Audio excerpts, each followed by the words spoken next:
Hello everyone, welcome back to World of Commerce classes. My name is Medhavi Mehra and I'll be teaching you 11th economics.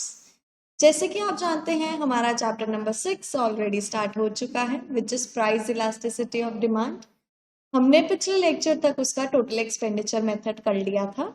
आज के lecture में हम उसका percentage change method और उस chapter को आगे बढ़ेंगे।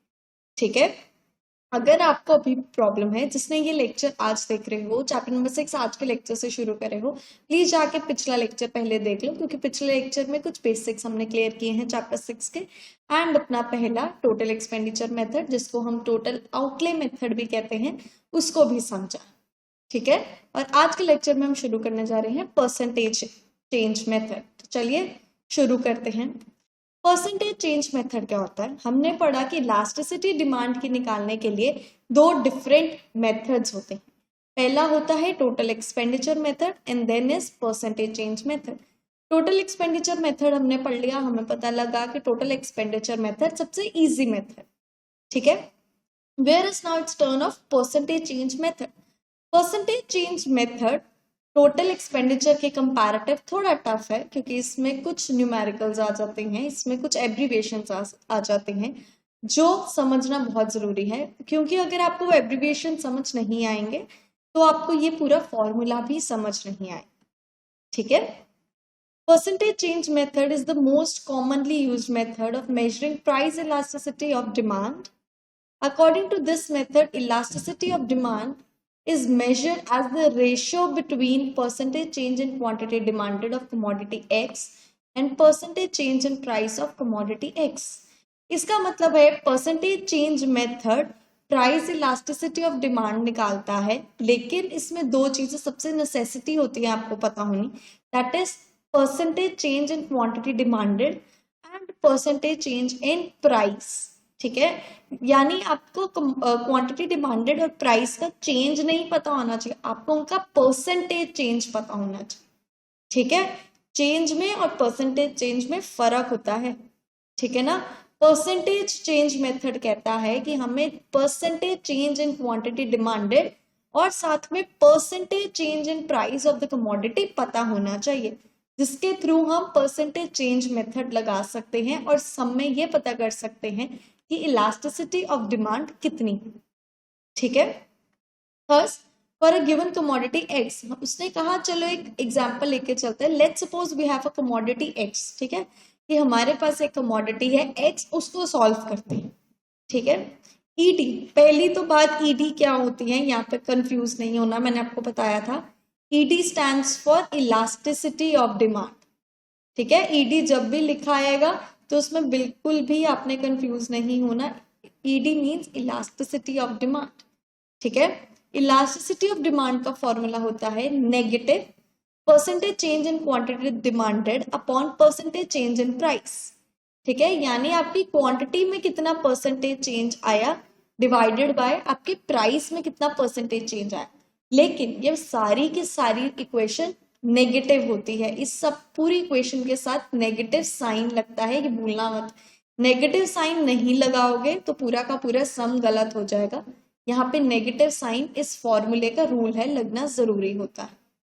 ठीक है, जिसको हम कह सकते हैं percentage change in quantity demanded. ठीक है, इसमें तो कहा है कि percentage change in quantity demanded निकालना है, लेकिन कैसे निकलता है वो, हमें कैसे पता percentage change in quantity demanded होता क्या है? तो मैंने उसको थोड़ा आपके लिए एक्सपैंडेड फॉर्म में नीचे लिखा है। Percentage change in quantity demanded यानी क्वांटिटी डिमांडेड में कितना परसेंटेज आया है, चेंज आया है, वो निकलता है change in demand upon initial change, ये वाला फॉर्मूला। यानी आपकी डिमांड में कितना चेंज आया डिवाइडेड बाय आपकी एक्चुअल डिमांड थी क्या, मल्टीप्लाइड बाय 100। ये तो सबको पता होगा ना कि परसेंटेज निकालने के लिए मल्टीप्लाइड बाय 100 करते हैं। ठीक है, और रही बात चेंज इन क्वांटिटी डिमांडेड की निकालने की, तो चेंज इन क्वांटिटी डिमांडेड निकलता है चेंज इन क्वांटिटी डिमांडेड या चेंज कितना आया आपकी डिमांड में डिवाइडेड बाय आपकी इनिशियल डिमांड कितनी थी, उससे आपका निकलता है चेंज इन क्वांटिटी डिमांडेड। ठीक है, फिर हमने पढ़ा इसी फॉर्मूले में एक और चीज हमें चाहिए, that is percentage change in price. Percentage change in price, percentage पढ़ा इतना क्लियर हो गया, मल्टीप्लाइड बाय 100 होगा। चेंज इन प्राइस कैसे निकलेगा? चेंज इन प्राइस निकलेगा जितना आपके प्राइस में चेंज आया है डिवाइडेड बाय जितना आपका एक्चुअल प्राइस था, ठीक है। दैट मीन्स जैसे फॉर एग्जाम्पल लेके चलते हैं, पहले आपकी कमोडिटी का प्राइस था 100 रुपीज, ठीक है। एक मिनट, इसको इस तरीके से हम समझते हैं कि फॉर एग्जाम्पल हमारी कमोडिटी का पहले प्राइस था 100 रुपीज, जो बाद में चेंज हो गया 80 रुपीज, ठीक है। अब इस फॉर्मूले में इसको कैसे डालेंगे, it will be change in price, 80 change हुआ ना, सॉरी चेंज इन प्राइस, कितना चेंज आया आपके इसमें, बताओ आपके प्राइस में कितना चेंज आया, पहले 100 था फिर 80 हो गया, यानी चेंज कितना आया आपके प्राइस में 20, ठीक है ना। 20/100 जितना आपका इनिशियल प्राइस था मल्टीप्लाइड बाय 100 यानी आपकी परसेंटेज, ठीक है। यानी ये कट करोगे तो आपका कितना परसेंट आया 20%, यानी आपका परसेंटेज चेंज इन प्राइस कितना है 20%, ठीक है।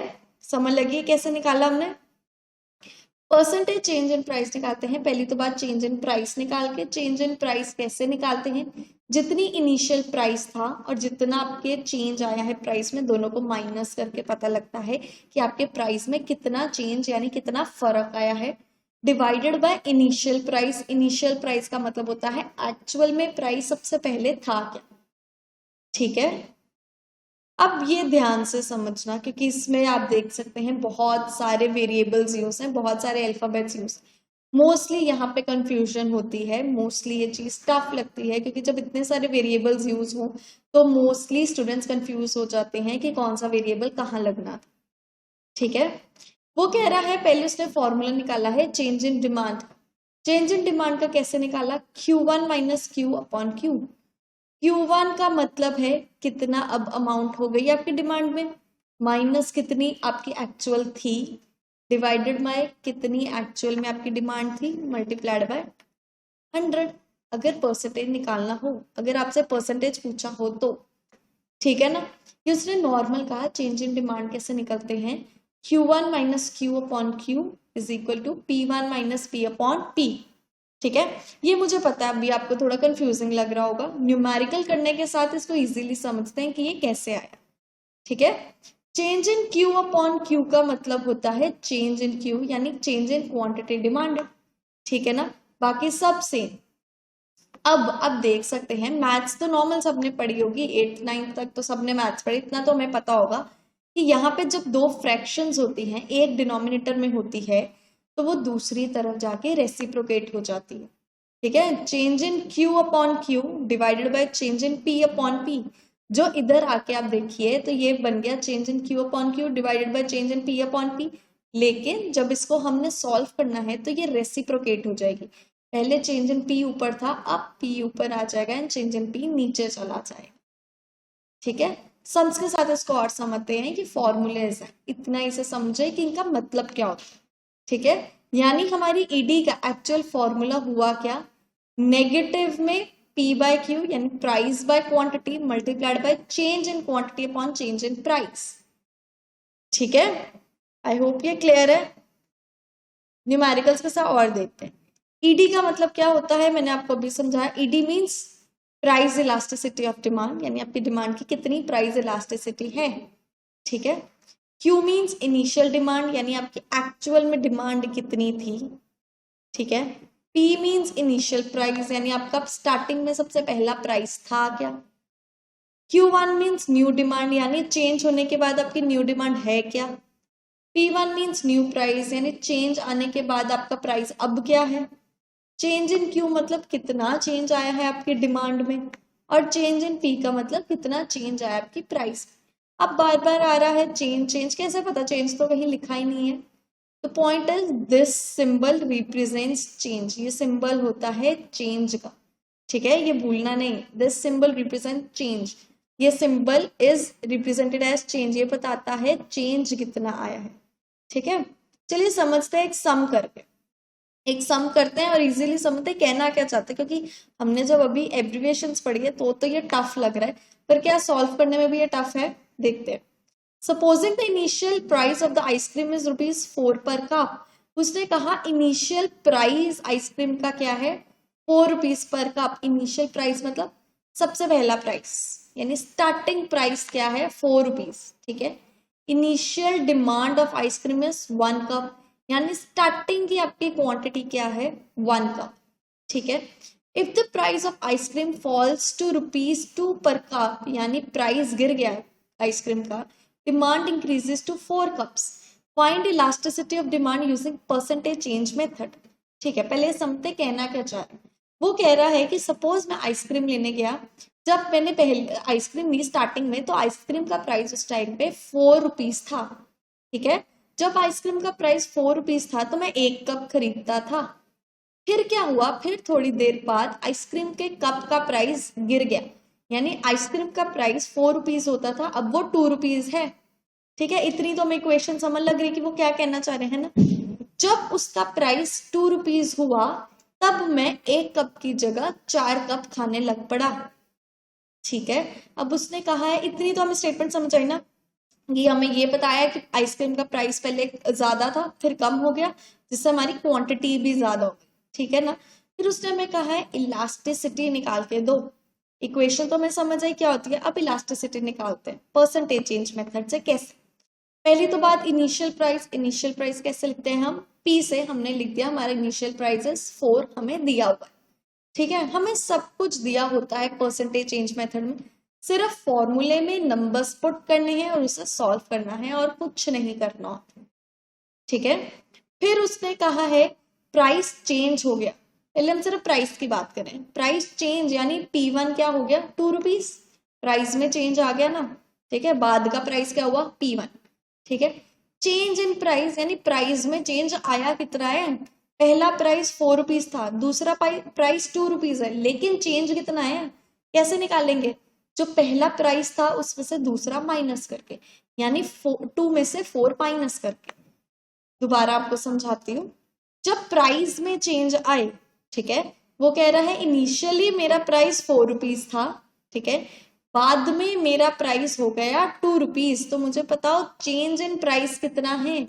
चेंज इन प्राइस का मतलब होता है जितना आप में अब आपका प्राइस है माइनस जितना आपका पहले प्राइस था, यानी अब हमारा प्राइस क्या है, ₹2, ठीक है। पहले आपका प्राइस क्या था, ₹4, यानी अब वाले प्राइस में से पिछला प्राइस माइनस कर दो, यानी 2 में से 4 माइनस कर दो। अब 2 में से 4 छोटे नंबर से बड़ा माइनस करेंगे, इंटीजर्स का चैप्टर सबने पढ़ा होगा, छोटे में से बड़ा माइनस करोगे तो आंसर हमारा नेगेटिव आएगा, ठीक है। 2 में से 4 गए तो क्या आया हमारा -2, यानी हमारा चेंज इन प्राइस क्या है, -2, ठीक है। आई होप ये क्लियर है कि दोबारा बताती हूँ आपको। उसने कहा पहले जब मैं आइसक्रीम लेने गया इनिशियली मेरा प्राइस था ₹4, ठीक है, बाद में उसका प्राइस हो गया ₹2, ठीक है। चेंज इन प्राइस यानी हमने निकालना प्राइस में चेंज कितना है, वो निकालते हैं जितना हो गया है प्राइस अब माइनस जितना पहले था, यानी अब ₹2 हो गया है, पहले ₹4 था, यानी 2 में से 4 माइनस, आंसर क्या आएगा -2, यानी हमारा change in price is what, -2, ठीक है। फिर बात की उसने क्वांटिटी की यानी डिमांड की, डिमांड मीन्स क्वांटिटी है ना। उसने कहा पहले इनिशियल डिमांड मीन्स पहले मेरी क्वांटिटी थी 1 कप, पहले वो ₹4 पे सिर्फ 1 कप ही खरीदता था, ठीक है। फिर उसकी क्वांटिटी कितने पे आ गई, 4 कप्स पे, ठीक है, यानी उसकी क्वांटिटी हो गई 4 कप। अब चेंज इन क्वांटिटी कैसे आई है, सेम वैसे ही, अब कितनी क्वांटिटी कंज्यूम कर रहा है और पहले इनिशियली कितनी कर रहा था माइनस करके, यानी 4 में से 1 माइनस करो, तो answer is change in quantity is 3 cups. इसको सिंपल कैसे याद रखें कि इसमें से क्या माइनस करना है, कंफ्यूजन होती है, मुझे पता है, मुझे भी होती है। ये कैसे क्लियर रखना है माइंड में, इजी तरीका इसको याद कर लो, जो प्रेजेंट अब आपके पास क्वांटिटी या प्राइस है उसमें से पिछला प्राइस या क्वांटिटी माइनस करके, ठीक है, प्रेजेंट में से पिछला माइनस करना, ठीक है। हमारी क्वांटिटी डिमांडेड क्या निकली, 3 कप्स। अब हमारा फॉर्मूला क्या था, अब हमने क्या बोला, उसने हमें इलास्टिसिटी निकाल के दो। इलास्टिसिटी का हमारा फॉर्मूला क्या था, इलास्टिसिटी का हमारा फॉर्मूला था P/Q multiplied by change in Q upon change in P। ये फॉर्मूला सबको रट जाना चाहिए, टिप्स पे होना चाहिए परसेंटेज चेंज की मेथड के लिए, ठीक है। That is P/Q multiplied by change in Q upon change in P। अब इस फॉर्मूले में देखो कुछ तो मिसिंग है, ठीक है। ये अगर आप सम ऐसे सॉल्व करोगे तो ये पूरा गलत होगा, लेकिन फॉर्मूला तो यही है, गलत क्यों होगा? गलत इसीलिए होगा क्योंकि हमने फॉर्मूले के साथ माइनस का साइन नहीं लगाया है। माइनस का साइन नहीं लगाओगे पूरा का पूरा सम गलत हो जाएगा आपका, ठीक है। इसीलिए इन फॉर्मूलेस के साथ माइनस लगना बहुत जरूरी है। फॉर्मूला क्या होता है इलास्टिसिटी ऑफ डिमांड का? Price upon quantity multiplied by change in quantity upon change in price, ठीक है। अब देख सकते हैं हमारा प्राइस क्या था, initial price, price means initial price क्या था 4, इनिशियल क्वांटिटी क्या थी 1, मल्टीप्लाइड बाय हमारा चेंज इन क्वांटिटी क्या है, चेंज इन क्वांटिटी आई हमारी 3 अपॉन चेंज इन प्राइस क्या है हमारा -2, ठीक है ना। आई होप ये क्लियर है। अब 2 और 4 की कटिंग होती है ना, तो आंसर क्या आया हमारा 6, ठीक है। 6 आंसर आया हमारा, 6 और greater than 1 greater than unity, 6 आया। 6 मीन्स ऑब्वियसली वो 1 से ज्यादा है ना। इलास्टिसिटी ऑफ डिमांड आप देख सकते हो, दोबारा समझते एक मिनट इस सम, दोबारा इस सम की कैलकुलेशंस करते हैं, ठीक है। ऐसे हॉच पॉच होगा, हमें पता है हम कंफ्यूज हो जाएंगे एक सम क्या कह रहा है।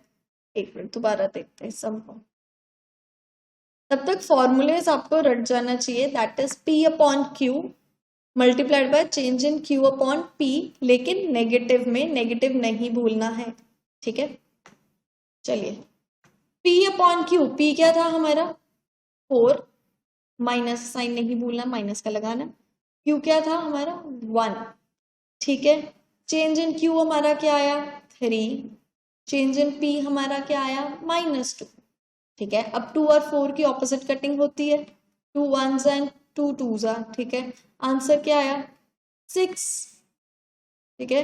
इसका माइनस कहाँ गया, माइनस माइनस क्या हो जाते हैं प्लस, वो चीज हट गई, तो हमारा आंसर क्या आया 6। 6 ऑब्वियसली नंबर हमने पढ़ा है, इलास्टिसिटी ऑफ डिमांड सिर्फ 3 ही होती हैं, एक या तो हमारी इलास्टिसिटी 1 के इक्वल होनी चाहिए, या इलास्टिसिटी 1 से बड़ी होनी चाहिए, या इलास्टिसिटी 1 से छोटी होनी चाहिए। अब ये देखिए 6 आया, 6 मीन्स इलास्टिसिटी 1 से बड़ी है ना। इलास्टिसिटी 1 से जब बड़ी होती है तो हमने फिनोमिना पढ़ा था कि इलास्टिसिटी 1 से बड़ी कब होती है, इलास्टिसिटी 1 से बड़ी तब होती है when there is inverse relationship between price and quantity, that means price कम होने से क्वांटिटी बढ़े, तब ही हमारी इलास्टिसिटी क्या होती है मोर देन 1, ठीक है। अब यहाँ पे आप देख सकते हैं, अगर सम सॉल्व नहीं करते, फॉर एग्जाम्पल आपको पेपर में जल्दी आंसर चाहिए, ठीक है इसका, अब आप ध्यान से देखिए, हम ये इक्वेशन पढ़ के भी ये निकाल सकते थे कि इलास्टिसिटी क्या आएगी, ठीक है। मेथड से तो निकाली, लेकिन इक्वेशन पढ़ के कैसे? इक्वेशन में देखिए प्राइस कम हो रहा है, ठीक है ना, लेकिन क्वांटिटी इंक्रीज कर रही है, और हमने पढ़ा है जब इनवर्स रिलेशनशिप हो प्राइस और क्वांटिटी में तो ईडी इज मोर देन 1, ठीक है, यानी इलास्टिसिटी इज मोर देन 1, ठीक है। उसी से जब हमने परसेंटेज चेंज मेथड लगाया है तो भी हमने देखा कि हमारी इलास्टिसिटी क्या आई मोर देन 1 आई, ठीक है। अब एक और सम करके देखते हैं, थोड़ी सी कंफ्यूजन और दूर करते हैं। चलिए सेकंड एग्जांपल लेते हैं। सेकंड एग्जांपल में वो कह रहा है one price of a good is ₹5, लिखते जाते हैं, हमारा प्राइस है, सॉरी हमारा प्राइस उसने क्या दिया है हमें ₹5, ठीक है। हमारा इनिशियल प्राइस है ₹5, the consumer buys 20 units, consumer उस टाइम पे कितनी कमोडिटी बाय कर रहा था 20 यूनिट्स, यानी हमारी क्वांटिटी डिमांडेड इज 20, ठीक है। फिर when the price changes to ₹7, यानी हमारा न्यू प्राइस क्या हो गया ₹7, ठीक है। The quantity purchase changes to 12 units, quantity purchase उस टाइम पे हो गई इसकी 12 यूनिट्स, ठीक है। Calculate the price elasticity of demand using percentage change method, ठीक है। परसेंटेज चेंज मेथड से हमने प्राइस इलास्टिसिटी निकालनी है। अब प्राइस इलास्टिसिटी निकालने का सबसे मेन चीज है हमें चेंज इन प्राइस और चेंज इन क्वांटिटी पता होनी चाहिए, लेकिन उसको करने से पहले भी आप मुझे देख के बताओ, क्या इससे अंदाजा लग रहा है कि हमारी इलास्टिसिटी क्या आएगी? देखिए प्राइस इंक्रीज कर रहा है, ठीक है, यहाँ लिखते हैं प्राइस इंक्रीज कर रहा है, वो तो हमें दिख रहा है कि 5 से 7 हो गया, नहीं प्राइस इंक्रीज किया। क्वांटिटी क्या हो रही है, क्वांटिटी 20 थी 12 हो गई, यानी क्वांटिटी डिक्रीज हुई है। तो हमारी ईडी क्या आएगी, क्या लगता है, ईडी इज मोर देन 1, क्यों, क्योंकि इनवर्स रिलेशनशिप है। प्रूफ करके देखते हैं क्या हमारी ईडी मोर देन 1 आती है, ठीक है। पहले हमें परसेंटेज चेंज मेथड लगाने के लिए सबसे पहले हमें चीज क्या चाहिए, चेंज इन प्राइस, ठीक है ना। चेंज इन प्राइस कैसे निकालते हैं, जो अब प्रेजेंट प्राइस है उसमें से पिछला प्राइस माइनस करके, यानी 7 में से 5 माइनस करके आंसर आया 2, ठीक है। चेंज इन क्वांटिटी कैसे निकालते हैं, प्रेजेंट क्वांटिटी जो है उसमें से इनिशियल क्वांटिटी जो थी उसको माइनस करके, यानी 12 में से 20 माइनस करके आंसर क्या आया, -8, ठीक है। अब फॉर्मूले में फिट करके देखते हैं। फॉर्मूला क्या था हमारा ईडी का, ईडी का हमारा फॉर्मूला होता है माइनस में price upon Q multiplied by change in Q upon change in price, ठीक है ना। अब लगा के देखते हैं formula, ED is equal to minus में पहले प्राइस क्या है हमारा 5, क्वांटिटी क्या है हमारी इनिशियल 20, ठीक है, multiplied by change in quantity क्या है हमारी, क्या है change in quantity, -8। Please change in quantity की जगह ये हमारी प्रेजेंट क्वांटिटी मत लिख देना, सम पूरा गलत हो जाएगा। चेंज इन क्वांटिटी का मतलब है डिफरेंस कितना है, ठीक है, ये नहीं लिखना ये चेंज इन क्वांटिटी नहीं है, ठीक है ना। चेंज इन क्वांटिटी होता है डिफरेंस, क्लियर। हमारा डिफरेंस चेंज इन क्वांटिटी का क्या है, -8, और हमारा अब क्या चाहिए हमें, change in price, change in price हमारा क्या आया 2, ठीक है। अब देखिए कुछ कटिंग हो सकती है, 8 और 20 की हो सकती है ना। 8 की क्या आएगी बताओ, 2 की टेबल से करते हैं इजी रहेगा, 2 4 जार 2 10 जार, ठीक है। और कटिंग हो सकती है बताओ, हो सकती है 2 2 जार 2 5 जार, 5 के साथ 5 कट हो गया है ना, 2 के साथ 2 कट हो गया। इलास्टिसिटी क्या आई, इलास्टिसिटी हमारी आई 1, बताइए क्या ये क्वेश्चन के साथ सेम गया, नहीं, यानी दैट मीन्स हम टेबल देख के जब पता करते हैं तो परसेंटेज चेंज के मेथड के आंसर में भी कुछ ट्विस्ट आ सकता है, ठीक है। ये मैंने आपको पहले इसीलिए बताया है क्योंकि मोस्टली हम कई बार ऐसे करते हैं, जब हम पढ़ रहे होते हैं ना मोस्टली अपने इजी ट्रिक्स निकाल देते हैं, अपने इजी मेथड्स निकाल देते हैं, जिसके थ्रू हमें लगता है कि अगर सम ना भी सॉल्व करना पड़े आंसर तो यही आए, लेकिन पेपर में वो सम गलत हो जाता है, क्यों, क्योंकि जब आपको फॉर्मूला लगाने को बोला है दैट मीन्स आंसर में कुछ वेरिएशन तो जरूर आएगी, ठीक है, आंसर में आपके कुछ तो फर्क जरूर पड़ेगा, क्लियर। यहाँ पे आप देख सकते हैं हमारा ईडी क्या आया है, हमारा ED is equal to 1, that means price elasticity is unitary, यही पढ़ा था ना हमने। ईडी 1 कब होती है, जब प्राइस इलास्टिसिटी क्या होती है हमारी, यूनिटरी होती है, यानी प्राइस इलास्टिसिटी जब 1 की इक्वल होती है तब हमारा ईडी इज इक्वल टू 1 आता है, ठीक है। परसेंटेज के सम्स क्लियर हुए, कैसे निकालते हैं, परसेंटेज के सम्स में कुछ नहीं करना होता है, सिंपल तुम्हें सम में सब कुछ दिया होता है, सिर्फ वैल्यूज पुट करो एंड आंसर निकाल दो, और किसी चीज की टेंशन लेने की जरूरत ही नहीं होती, ठीक है।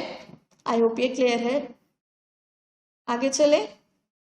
I hope percentage change method भी क्लियर हो, मुझे पता है परसेंटेज चेंज मेथड कंफ्यूजिंग होता है थोड़ा as compare to the total expenditure method, क्योंकि टोटल एक्सपेंडिचर मेथड थोड़ा इजी होता है, लेकिन परसेंटेज चेंज मेथड भी बहुत इजी है, बस आपको कैलकुलेशंस आने चाहिए और आपके दिमाग में फॉर्मूला फिट होना चाहिए, बस उसके अलावा आपको और कोई चीज काम करने की जरूरत नहीं, ठीक है।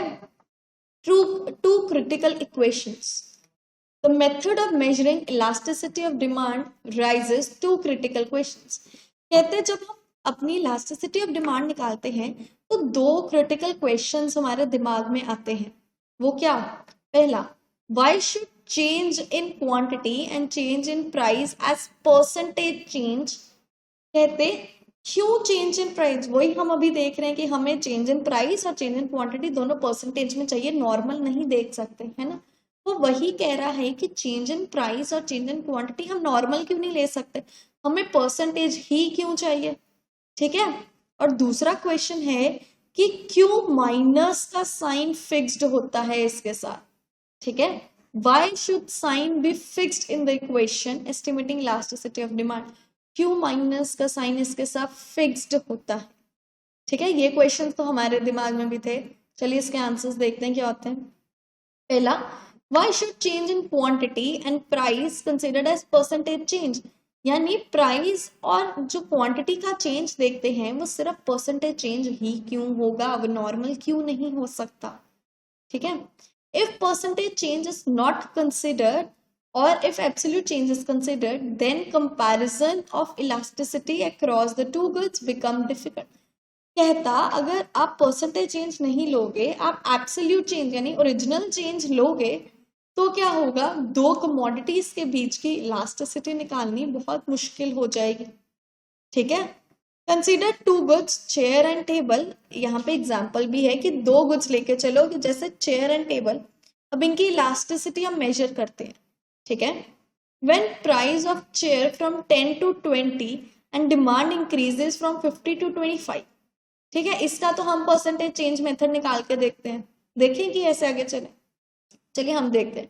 When the price of a chair increases from 10 to 20, यानी P था 10, P1 हुआ 20, चेंज इन P हमारा क्या आया 20 माइनस 10 विच इज 10, ठीक है। क्वांटिटी देखते हैं चेयर की, चेयर की क्वांटिटी थी 50, डिक्रीज होके आ गई 25 पे यानी 50, और Q1 आया हमारा 25, चेंज इन Q क्या आएगा हमारा 25 माइनस 50 विच इज माइनस 25, ठीक है।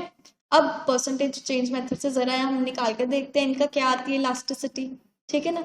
ये किसकी बात हो रही है, ये हम चेयर की बात कर रहे हैं, ठीक है। फॉर्मूला क्या होता है, माइनस चेंज इन P यानी हमारा सॉरी इनिशियल P क्या है 10 upon quantity that is 50 multiplied by change in quantity which is minus 25 upon change in price which is 10, 10 के साथ 10 कट हो गया, 25 वन ज़ा 25 टू ज़ा, आंसर इज 1/2 हाफ, ठीक है। अभी यहाँ रुकते हैं, आगे भी सॉल्व करते हैं, ठीक है। इसका आंसर तो आया हाफ यानी 0.5, 0.5 भी लिख सकते हैं ना हाफ को, यानी यहाँ ईडी क्या हुई, ईडी इज लेस देन 1 हुई, ठीक है ना।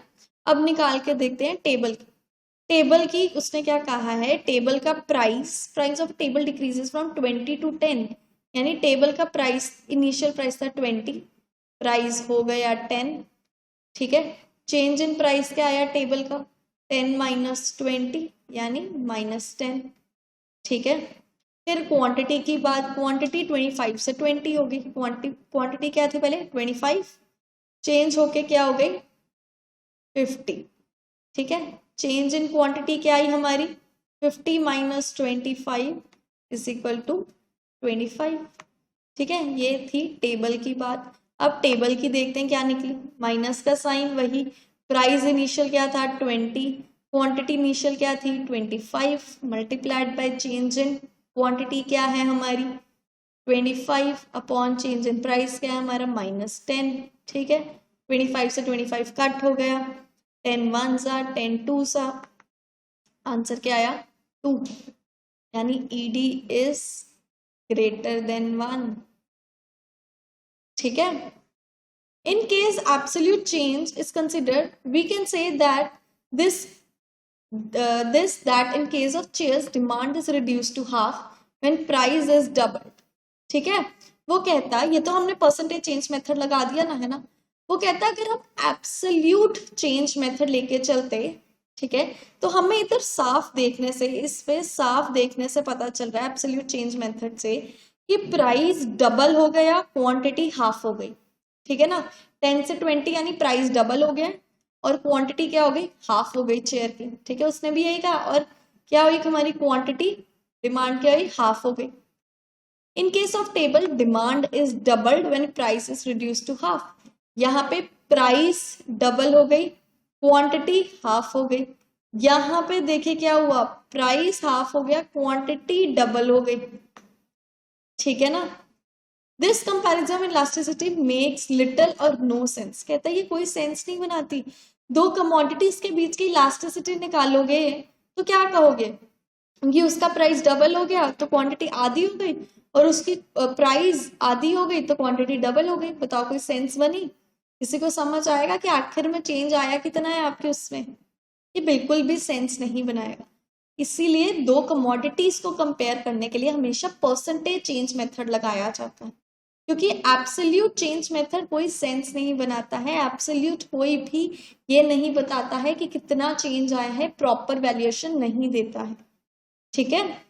Instead, if percentage change is considered, we can state that result like 1% change in price leads to 1.5% change in the chairs. ये तो हमने देख ही लिया है ना, चेयर्स में 0.5% टोटल चेंज आया है। क्वांटिटी मेथड से हमने परसेंटेज चेंज मेथड लगाया है ना। And 2% change in demand for table, और हमारी टेबल की डिमांड में कितना फर्क आया, 2%। ये तो अब तो कंपेयर कर सकते हैं ना। अगर कोई हमारे पास आके ही पूछे कि बताओ चेयर्स और टेबल के बीच में कंपैरिजन बताओ, दोनों की इलास्टिसिटी कैसी है, हम सिंपल कह सकते हैं कि चेयर्स की इलास्टिसिटी 0.5% और टेबल की इलास्टिसिटी 2%। ठीक है, ऐसे तो समझा ही सकते हैं। ऐसे तो किसी को भी समझ आ जाएगी कि कौन ज्यादा वॉलेटाइल है, किसमें ज्यादा इलास्टिसिटी आती है। ठीक है ना, इसीलिए परसेंटेज निकाला जाता है, एब्सोल्यूट चेंज नहीं कंसिडर किया जाता। ठीक है, implying that demand is much more elastic in case of table than in case of chair। इससे हमें ये पता लगता है एब्सोल्यूट मेथड से कुछ क्लियर नहीं होता, परसेंटेज चेंज मेथड से हमें ये क्लियर होता है कि टेबल की इलास्टिसिटी ज्यादा है as compare to the chairs. ठीक है, इस कंक्लूजन पे पहुंच सकते हैं अगर हम परसेंटेज चेंज मेथड लगाएं। अगर एब्सोल्यूट चेंज मेथड लगाएंगे तो ये चीज हमें बिल्कुल भी समझ नहीं आएगी, किसी को भी नहीं समझ आएगी कि आखिर में चेंज आया कितना है, आना कितना चाहिए। ठीक है, आई होप आपको आपके क्वेश्चन का आंसर मिल गया कि क्यों हम परसेंटेज चेंज लेके चलते हैं, क्यों नहीं हम एब्सोल्यूट चेंज लेते हैं। ठीक है, next question is why should minus sign be preferred in the equation estimating elasticity of demand. यानी इलास्टिसिटी ऑफ डिमांड निकालने के लिए माइनस का साइन ही क्यों लगता है, माइनस का साइन बार बार क्यों जरूरी होता है, क्यों नहीं बिना माइनस के साइन के कारण काम हो सकता। ठीक है, देखते हैं। वी शुड प्रीफिक्स माइनस साइंस to the formula for elasticity of demand. ये तो हमें याद हो गया, इलास्टिसिटी ऑफ डिमांड ये होता है with minus sign. Let's see what happen if we do not prefix the minus sign. Due to negative relationship between price and quantity, ये तो हमें पता है कि प्राइस और क्वांटिटी के बीच में नेगेटिव रिलेशनशिप होता है। ठीक है, the price and quantity will always change in opposite direction. ठीक है ना, नेगेटिव रिलेशनशिप यानी ऑपोजिट डायरेक्शंस में ही हमेशा मूव करेंगे। ठीक है, one change will be positive and other will be negative and hence the sign of the measured elasticity of demand will be negative। ठीक है, समझते हैं एग्जाम्पल के थ्रू कि अगर हम माइनस ना लगाएं तो क्या होगा।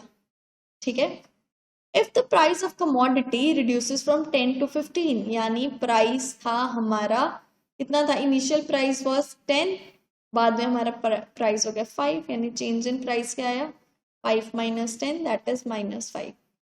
ठीक है, क्वांटिटी, इनिशियल क्वांटिटी क्या थी हमारी 50, जो हमारी इंक्रीज हो गई है 100 पे।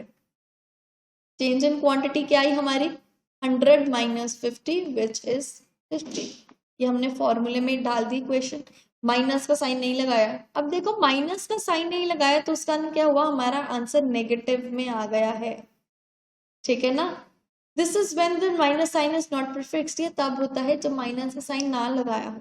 माइनस का साइन ना लगाने से आंसर नेगेटिव में आ जाता है।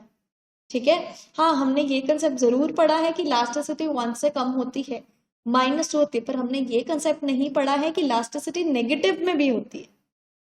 ठीक है, however it is conventional to ignore the minus sign and treat elastic of demand just as 2 rather than -2। इसीलिए -2 भी आएगा तो हम ये अज्यूम करके चलते हैं द आंसर इज 2, माइनस के साइन को नजरअंदाज कर देते हैं। ठीक है, The rationale behind this convention is that mathematically -3 is lesser than -2, while in the context of elasticity of demand, -3 shows elasticity of demand compared to -2. उसने बहुत लॉजिकल रीजनिंग दी है। कितने मैथमेटिकली देखें तो हमें ऑब्वियसली पता है कि -3 जो होता है वो -2 से छोटा होता है। ठीक है, इंटीजर्स के चैप्टर्स में हमने यही पढ़ा है कि -3 -2 से छोटा है, लेकिन इकोनॉमिक्स में -3 का मतलब होगा कि वो प्रोडक्ट जिसका आपकी इलास्टिसिटी -3 आई है वो ज्यादा इलास्टिक होगा एज कंपेयर टू द 2।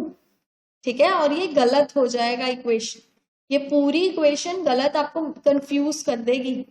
ठीक है, this is because in the context of elasticity the minus sign just indicate the negative relationship between price and quantity, इसीलिए इसमें माइनस का साइन लगाया जाता है ताकि वो ये शोकेस करे कि प्राइस और क्वांटिटी डिमांडेड के बीच में नेगेटिव रिलेशनशिप होता है, और ये मैथमेटिकल कंफ्यूजन्स को इग्नोर करने के लिए माइनस का साइन लगाया जाता है फॉर्मूले में।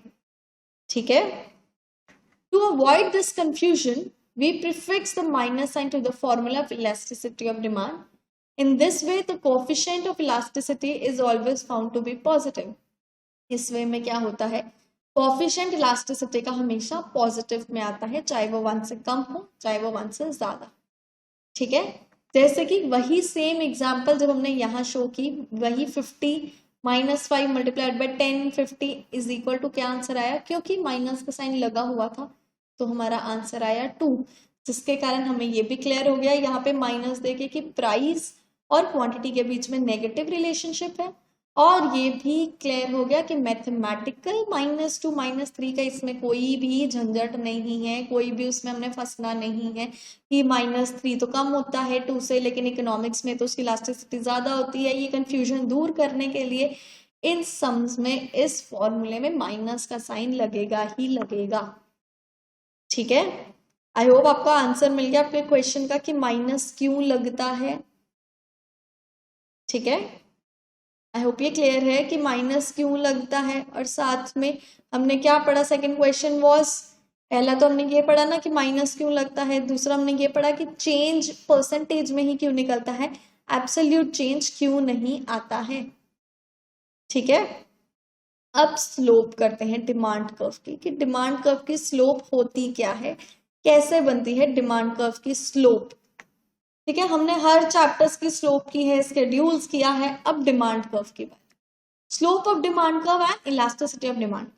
पिछले चैप्टर में हमने स्लोप की है डिमांड की, है ना, लेकिन इस चैप्टर में स्लोप्स बनेगी with respect to the elasticity of demand. ठीक है, इलास्टिसिटी ऑफ डिमांड को नजर रखते हुए अब डिमांड की स्लोप्स बनेंगी। Clear, slope of demand curve and elasticity of demand are different concepts. The basic difference is as follow, ये हमें पता है स्लोप ऑफ डिमांड कर्व और इलास्टिसिटी ऑफ डिमांड में फर्क होता है। Slope of demand curve shows total change in total quantity demanded in relation to an absolute change in own price of the commodity। यानी स्लोप ऑफ डिमांड हमें ये बताता है कि टोटल कितना चेंज आया है क्वांटिटी डिमांडेड और प्राइस। ठीक है, स्लोप हमें यही बताता था कि क्वांटिटी और प्राइस में कितना चेंज आया है एब्सोल्यूट इनकम लेके। ठीक है, absolute simple normal plus minus करके हम निकालते थे कि कितना चेंज आया प्राइस और क्वांटिटी में, ये हमें बताती थी स्लोप। ठीक है ना, इलास्टिसिटी ऑफ डिमांड हमें क्या बताता है, percentage change in quantity demanded in relation to percentage change in own price. यानी इन दोनों में फर्क क्या है, दोनों में सेम है, दोनों चेंज इन प्राइस और चेंज इन क्वांटिटी बताते हैं, लेकिन स्लोप ऑफ डिमांड हमें एब्सोल्यूट चेंज बताता है और इलास्टिसिटी ऑफ डिमांड हमें परसेंटेज चेंज बताती है। ठीक है, दोनों में यही मेजर डिफरेंस है। अब इसकी कर्व देखते हैं, इसकी डिमांड कर्व देखते हैं। जैसे कि आप यहाँ देख सकते हैं, यहाँ पे मैंने आपके लिए एक कर्व बनाई हुई है, एक डिमांड लाइन बनाई हुई है। अब इस डिमांड लाइन को समझने के लिए हमें एक इक्वेशन सॉल्व करनी पड़ेगी ताकि आपको पता लगे ये है क्या। ठीक है, और ये इतनी स्टीप भी क्यों है ये भी उसी से हमें पता लगेगा। ठीक है, देखते हैं इक्वेशन को। Slope of demand curve at point C, आप देख सकते हैं इस डिमांड कर्व में क्या है, वाई एक्सिस पे प्राइस है, एक्स एक्सिस पे हमारा क्या है, क्वांटिटी। ठीक है, जब हमारा इनिशियल प्राइस यानी हमारा पहले प्राइस क्या था, अब देखिए पहले प्राइस हमारा था 30, उस टाइम पे हम क्वांटिटी ले रहे थे 20। ठीक है, यानी इनिशियली प्राइस वॉज 30 और क्वांटिटी वॉज 20। ठीक है, फिर प्राइस क्या हुआ, रिड्यूस हो गया, यानी प्राइस हमारा हो गया 25 और क्वांटिटी हमारी सी पॉइंट 20 पे थी ना, क्वांटिटी हमारी कहाँ चली गई, 30 पे, ई पॉइंट पे, यानी कॉम्बिनेशन अब क्या बना, 25 एंड 30, यानी हमारी क्वांटिटी बन गई 30।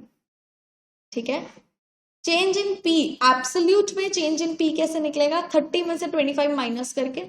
ठीक है, या सी डी में से माइनस करके, सॉरी 30 में से 25 माइनस करके क्या आया, -5, यानी इन दोनों को हमने माइनस किया तो क्या है, -5। Fall in price from 30 to 25। ठीक है, क्वांटिटी डिमांडेड क्या हुई, बढ़ गई, 20 से 30 हो गई हमारी क्वांटिटी डिमांडेड, यानी कितना फर्क आया, 10 यूनिट्स का फर्क आया। ठीक है, अब इसको सम में देखते हैं।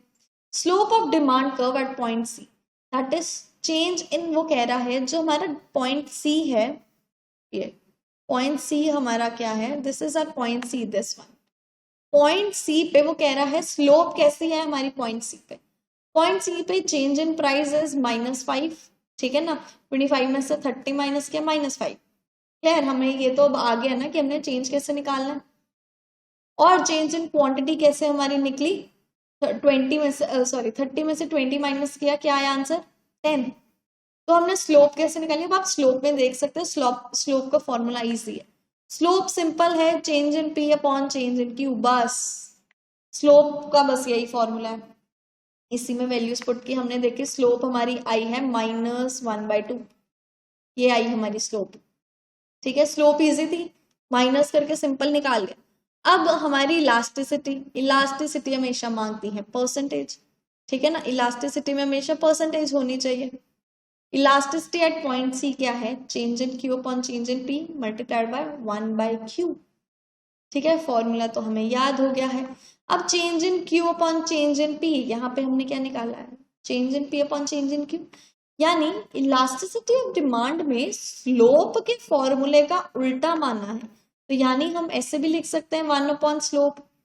ठीक है ना, यहाँ पे चेंज इन पी ऊपर था, चेंज इन क्यू नीचे था, लेकिन यहाँ पे हमें चेंज इन क्यू ऊपर चाहिए, यानी फॉर्मूले को हम रिवर्स कर सकते हैं, change in P change in Q is equal to slope थी, अब change in Q upon change in P चाहिए, तो हम ऐसे लिख सकते हैं ना 1/स्लोप, उसको रेसिप्रोकेट कर सकते हैं। ठीक है ना, यानी हमारी इलास्टिसिटी ऑफ डिमांड का फॉर्मूला क्या बन गया, one upon slope multiplied by P upon Q. ठीक है, अब स्लोप निकालने की हमें जरूरत तो है ही नहीं, वो तो हमने यहाँ निकाल ली है, -1/2 आंसर आई, हमने बस वैल्यू फिल कर दी, 1 की जगह 1 रहा, माइनस के साइन के साथ माइनस रहा, क्योंकि इलास्टिसिटी है, फॉर्मूले के साथ माइनस जरूर लगेगा। ठीक है ना, स्लोप क्या आई हमारी, -1/2 आई, धरती। प्राइस और क्वांटिटी हमारी क्या आई है, प्राइस आई हमारे 30 और क्वांटिटी वॉज 20, वही उनकी वैल्यू पे उनकी फिल कर दी। अब इस सम को सॉल्व किया तो अब देखिए हमारा आंसर आया 3।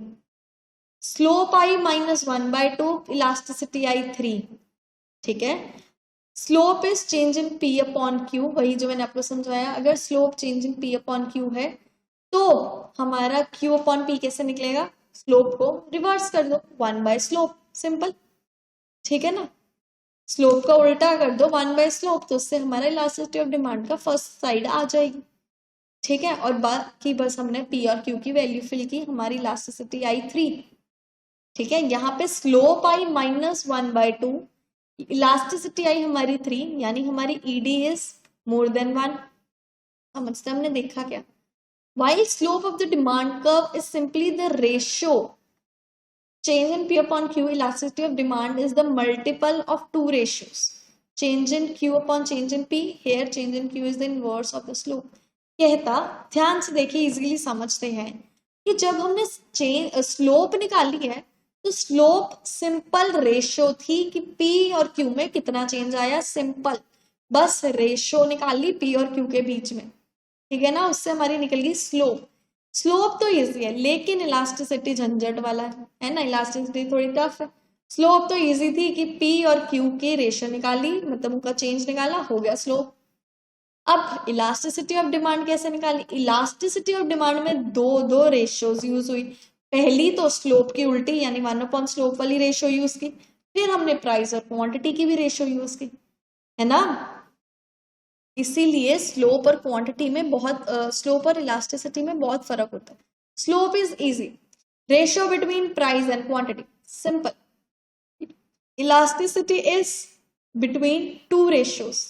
पहले रेशियो किसके बीच में? Change in Q upon change in P and price and quantity.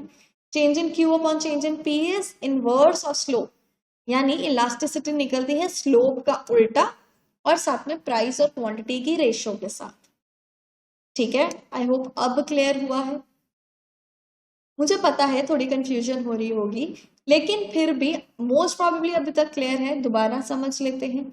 Slope होती है simple ratio between price and quantity, ठीक है। दूसरी तरफ इलास्टिसिटी होती है दो रेशियोज। कौन सी दो रेशियोज? पहली स्लोप की उल्टी रेशियो जो आएगी और प्राइस और क्वांटिटी की जो रेशियो आएगी, ठीक है। इन अब एग्जाम्पल स्लोप इज -1/2, हमने देखा हमारी slope I -1/2, shows that change in price is 1 unit in related to an opposite change in quantity of 2 units। 1/2 क्या शो कर रहा है? 1/2 ये शो कर रहा है कि 1 यूनिट इंक्रीज होने से प्राइस में 2 यूनिट्स डिक्रीज हुआ है क्वांटिटी में, ठीक है। माइनस का साइन है इसलिए वो ये शो कर रहा है कि प्राइस और क्वांटिटी में इनवर्स रिलेशनशिप है, ठीक है। माइनस का साइन क्या शो करता है? माइनस का साइन शो करता है कि प्राइस और क्वांटिटी में इनवर्स रिलेशनशिप होता है। इलास्टिसिटी ऑफ डिमांड हमारी क्या है? 3। On the other hand shows that change in price by 1% causes change in quantity by 3%। Elasticity of demand हमें ये बता रहा है कि प्राइस में 1% चेंज आने से क्वांटिटी में 3% चेंज आया है, ठीक है। वो ये नहीं बता रहा इनवर्स रिलेशन है कि नहीं है, वो ये बता रहा है कि दोनों में से कौन ज्यादा इलास्टिक है, कौन ज्यादा वॉलेटाइल है, किसके कारण ज्यादा चेंज आ सकता है, ठीक है। स्लोप हमें ये बता रहा था माइनस आंसर आने के कारण कि प्राइस और क्वांटिटी में इनवर्स रिलेशनशिप होता है, ठीक है। और क्वांटिटी हमें ये बता रही थी कि 1% प्राइस में चेंज आने के कारण क्वांटिटी में 3% चेंज है, ठीक है। आई होप ये क्लियर है कि हमने आज क्या पढ़ा है कि उसमें क्या कहा? स्लोप बेसिकली होती है ratio between price and quantity और इलास्टिसिटी होती है रेशियोज बिटवीन टू थिंग्स, यानी two ratios combined, that is inverse of this slope and ratio between price and quantity, ठीक है। आज बस इतना ही पढ़ते हैं, ठीक है, क्योंकि आज हमने एक नया फॉर्मूला किया है, आज हमने परसेंटेज चेंज मेथड किया है, साथ में हमने स्लोप देखी है डिमांड की और साथ में इलास्टिसिटी ऑफ डिमांड साथ ही देखा है। थोड़ा कंफ्यूजन था आज का क्योंकि न्यूमेरिकल्स आए, लेकिन हमने इजीली समझे, ठीक है ना। आज के लेक्चर में बस इतना ही करते हैं। नेक्स्ट लेक्चर में हम करेंगे अपना डिमांड कर्व क्या इंडिकेट करती है और अपना चैप्टर आगे कंटिन्यू करेंगे, ठीक है। आज के लिए बस इतना ही। अगर आपको कोई भी डाउट है किसी भी टॉपिक से related, do ask me in the comment section, ठीक है। मैं जितना जल्दी हो सके उसे रिटेलिएट करने की, उसको रिवर्ट बैक करने की, सॉल्व करने की कोशिश करूंगी, ठीक है। Thank you and please like and subscribe.